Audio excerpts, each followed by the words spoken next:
Welcome back, guys, to the channel. So today we are receiving some new parts for the 5th gen. These are coming from far from stock. Obviously these things they came in powder coated.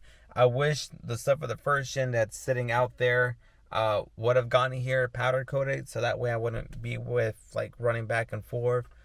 But obviously they were gonna get beat up. I know I could have probably wrapped them up or something like that, so that way they wouldn't rust and that whole junk. But right now I just got a call that the shipper is gonna get here about 30 minutes. He should be here probably in the next 10 minutes or 15 minutes to deliver that package. And the way we're gonna install this thing, we're gonna install it in sections. So for today's, we're gonna go ahead and do I want to say we're gonna do the rear. I think I might end up doing the rear, the traction bars, or the 4 links. We'll see what we do, but on the next video frame you'll see what we're doing. But let's just go ahead and record whenever the stuff gets here, and just to show you guys what we got in. All right, so here we got the parts.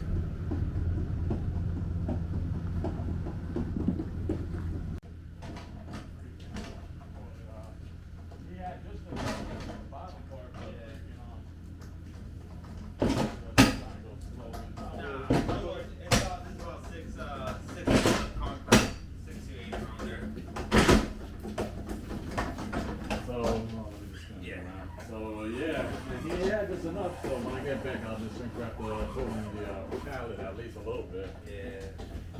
All right, guys, let's go ahead and take this thing apart.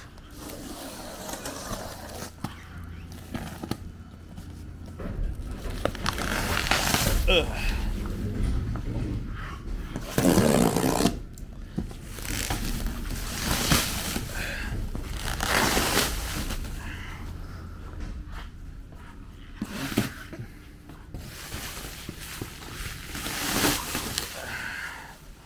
It's not like I'm doing this right now, but I want to see this package already.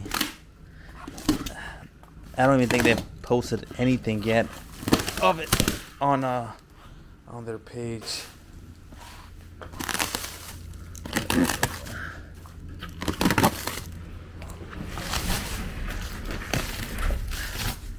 Alright, let me set the camera down real quick. Well, I'm not gonna take this whole thing apart, but here you go, guys. So we got the front and rear diff covers. I believe these are the 4 links right here. These are the traction bars right here. I'm assuming these are the traction bars. And what else? We have a few parts. I guess this is for the 4 link. This is for the rear link. Another part right there for the rear link, and something for the steering in that box. These are the 2 covers that we need for the, how you call it, for the diff covers. Look how sweet these things look. They look beautiful. And I believe these are the 2 brackets for the 4 link up front, which I was very curious on how this was going to be bolted on. But most of their stuff is kind of like plug and play. Obviously you got to do some adjustments once you have it installed, but we will see what we start off first. But yeah, guys, just want to show you guys real quick what we got going on. Okay, guys, so now I have decided what we're going to start up first with. We're going to go ahead and do the 4 link for the truck up front first, and then we will move along with it. I think it'll be the traction bars next, and then I think the last thing will be lifting up the front with the Whitkit Customs 3.5, stacking on top of the Bilstein coils. So that's what we're gonna do today. First things first, you need to do this.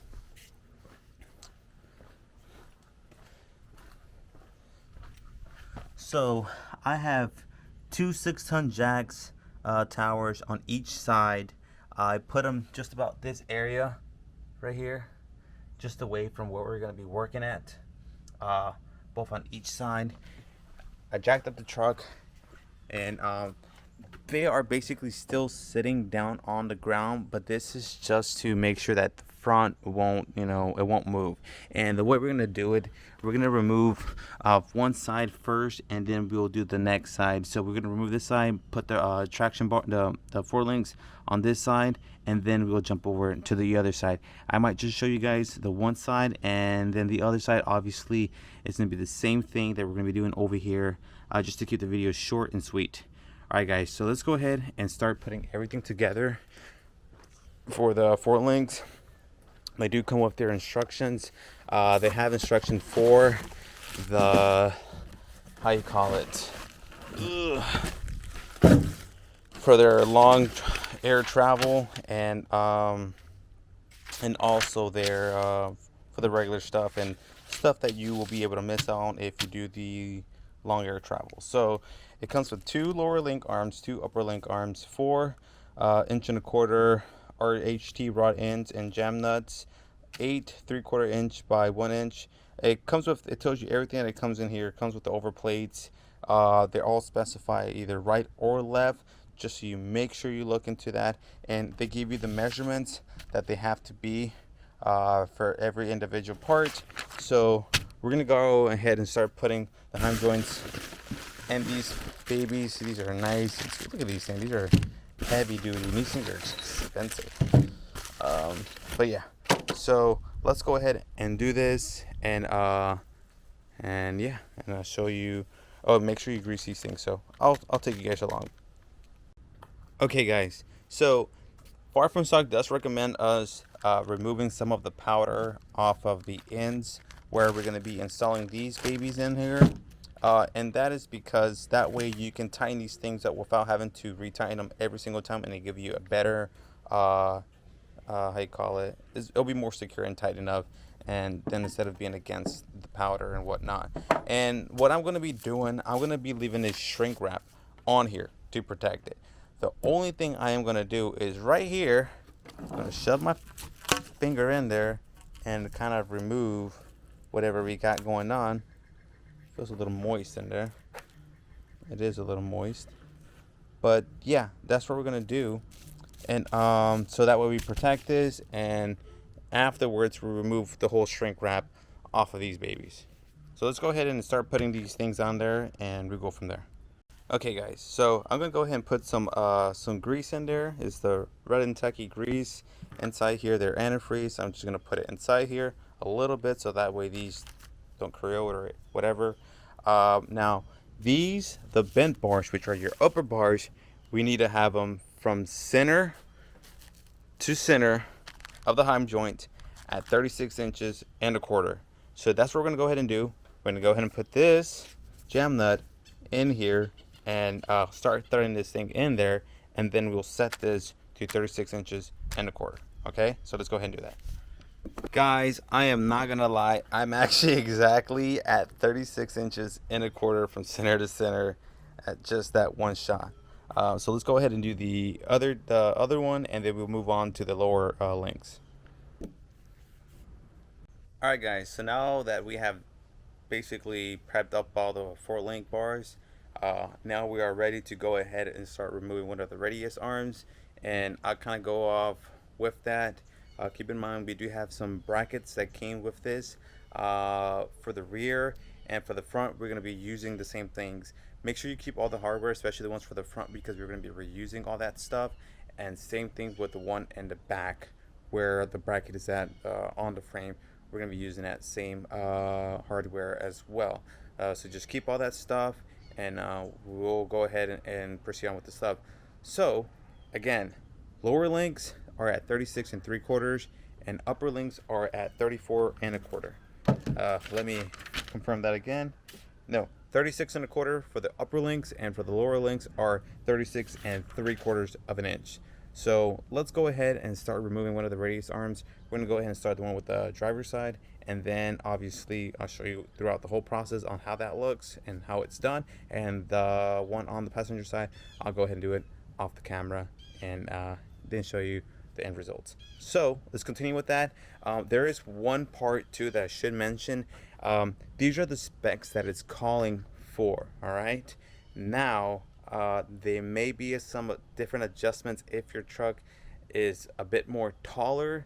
I know with this truck is going to be at about a 5.5 of a lift up front and for the rear. So I still don't know how that's going to work out, and I won't know that until I start doing the front end, having that spacer put in place and with the drop bracket and all that crazy stuff. So for right now, since it's still at a level was at 3 inches of a lift, we'll see how that works. This should be good for a 3 to a 4 inch, or even probably 5 inch. So let's see how that goes. But if you have to do minor adjustments, those are approved, and they do mention that those might be, well, sorry. So the measurements that they're giving you are exactly, but you might have to do some adjustment, maybe. We'll see. All right, guys, so I went ahead and put 2 ratchet straps on each side just in case if this axle decides to move, I can always ratchet strap it and kind of like bring it in closer. And I also went ahead and mark all those measurements, increments on each side and also on the other side, just in case if I have to go back to the same numbers, you know, won't mess up my alignment or whatever. So we're gonna go ahead and remove these bolts out. They have like a locker in the back, so whenever I put this right here, it'll pull it right out. I have all my jacks on. This is a 1 1/16 socket right here. So let's go ahead and remove both of these, this one and the 2 on this other side.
Okay, so we finally got these things out. Now, the way how this goes, we install the top one first, but we got to use like a fish wire or something to fish in some of the stuff inside of there. So let's go ahead and proceed with this project. Okay, since we removed the radius arms out now, we're gonna go ahead and start prepping up the brackets where the 4-link is gonna connect to. And keep in mind, everything goes on together, so one bolt is going to be holding basically everything in place in here, which is on this end right here, I'm assuming. So everything, face plate, the blind nut, everything. So let's go ahead and prep this stuff up real quick, and then I'll get back to you guys after that. Okay, so first things first, you're gonna get a piece of cable or wire, and these are your blind nuts right here, and this is the bolt that goes in there, and there's like a washer as well, but I don't have the washer in here with me. I'm gonna show you what I did. So I used fishing wire, and what I did, I fished it through here and comes out through this other hole right behind here. So make sure, I had to remove this and push it back further because the bracket's gonna bump up to just right here. You fish the wire through there, you drop this in there flat, make sure this part, the nut, is sticking up, and make sure it lands just like this. Because if you have it over here, it's gonna bump into there where I kind of ran into a problem, but that's no big deal. And just make sure you keep this wire here, or your fishing wire, whatever you want to use, still there, because you're gonna need it. And then from there, your bracket is gonna go in here, right? It's gonna go inside this area, and then the other piece of the metal is going to go through this side. That way the other white face is going to be on the outside, correct? And it's all going to be held with one nut. So this nut right here is what's going to go in there with a washer. Let's come over here to the overplate, the faceplate. This, you have to stack 2 washers in there. They provide you 2 because 2 on one bracket and 2 on the other one, and then they have the nut right there, and then you have your screw up here, and you can have that loosely installed, okay? And then whenever we install the 4 links, they will go through here, and this will hold this. And the reason why we adding a double these washers is a spacer because of the to mimic whatever we got going on with the original bracket. Okay, so that's where we at so far. I gotta fix that problem, and then we'll get to installing this underneath there. Okay guys, so now that we have that, you gotta keep in mind there's like a lot of stuff happening right now. I know you guys may be a little confused, just like I am, but we're gonna get this done. So we're gonna put some antifreeze on these right here and plug them in here, one on each side. And whenever we go to mount this needs to be in place with that before we bolt everything down. Obviously you're gonna have this, it's gonna go right through there, obviously with a washer, and come out through the other side like that, right? And we're gonna have this installed as well. And then we're gonna go ahead and get the washer that goes in for the one the blind nut that it is inside of the truck frame with this, and also its nut that is somewhere around here. Oh, it's, well, obviously the blind nut is the washer. Okay, so let's go ahead and do that. I know there's a lot going. I'll kind of explain this again once I'm underneath and have this kind of mounted in there. Okay, I'll be totally honest. This is like the hardest part so far that I know, is getting this right here, this bolt through the blind nut, because it kind of lifts up. I had to use like something like this to kind of push it down and just take some time and have patience getting that in there. So now let's go ahead and mount the radius arm, the upper one. Okay, we have this one in here just to kind of support this, but we do got to get a washer, and we got to put some grease in there on both ends. Okay, all right, so let's do that. Okay guys, so keep in mind we are reusing the factory bolts that came in through here, and same for this one. This one was the one that was over here in the back, and now we're gonna move that to the lower part of the link. Now also keep in mind right here we have to add a spacer, well, a washer, which is this one right here. We put one in here and one in the inside to mimic what the bracket got going on, the original bracket. So when you install the top one, the top link, do not tighten anything yet. As soon as you're done installing the links, the upper and the lower link, then we can go ahead and tighten up everything, and same thing with the back. So make sure you keep that back one in the rear loose as well. So I'm gonna go ahead and make sure you grease everything. That's a #1 key. Make sure you tighten, make sure everything is greased inside. Everything, the heim joints, inside the heim joints, the bolts, everything needs to be greased. I know it's gonna be a little mess, but you can always wash that out and clean it up and detail it. So let's go ahead and tighten this one up right here, and then we'll get to tighten the back piece, and then we'll tighten up these the linkage right here. So I'm not sure where I was left off. I thought I was recording, but I guess I wasn't. So right here we have a spacer. We have a washer that acts as a spacer to match this right here. Do not tighten any of these on your linkage on both on top and bottom. The only ones you're gonna tighten up are the ones over here at the axle. Reuse the same thing. The caster, we're not using that. We're using this the one that was on top, and the one that was over here in the rear on the original bracket for the radius arms, and we're gonna use it over here as well.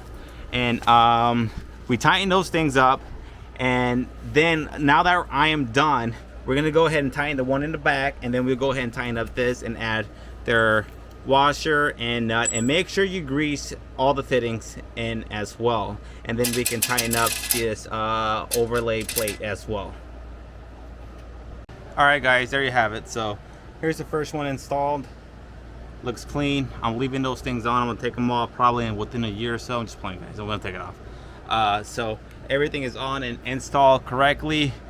We got all the final touches up in there. So I'm gonna go ahead and do the other one, which should be the same trick to do it. Obviously, the first one took me a bit more longer than it should have, but that's how it is when it's your first time doing something. So let's go ahead and do the next one, and I'll show you that at the end. And just like that, guys, we are finally done. I finished installing this side. For some odd reason, this one took me a bit more longer, but we got it in there.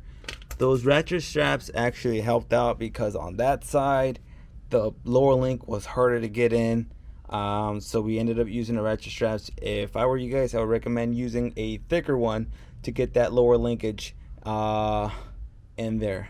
Other than that, everything came out good.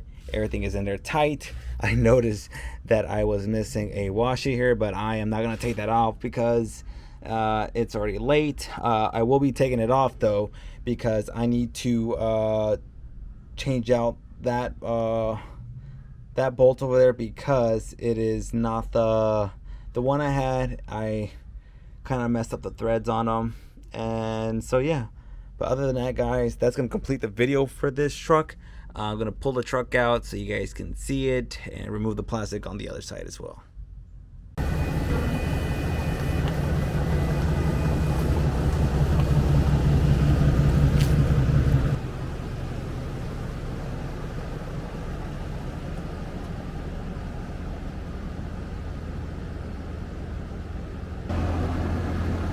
You guys tell me what you guys think. These things are sick.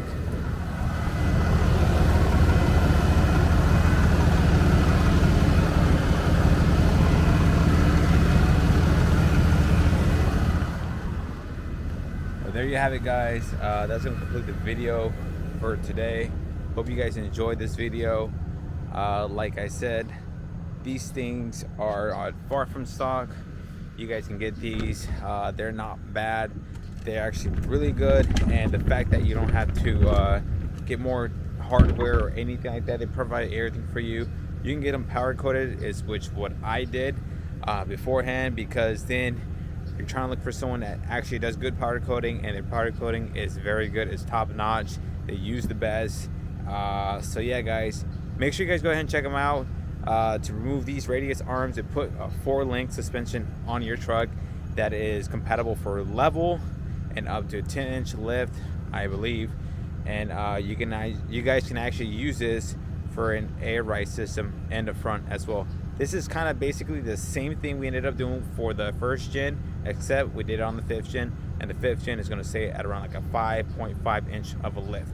So thank you guys for watching, and I'll catch you guys on for the next video, and we should be doing a traction bar snacks, and then after that the steering. So peace.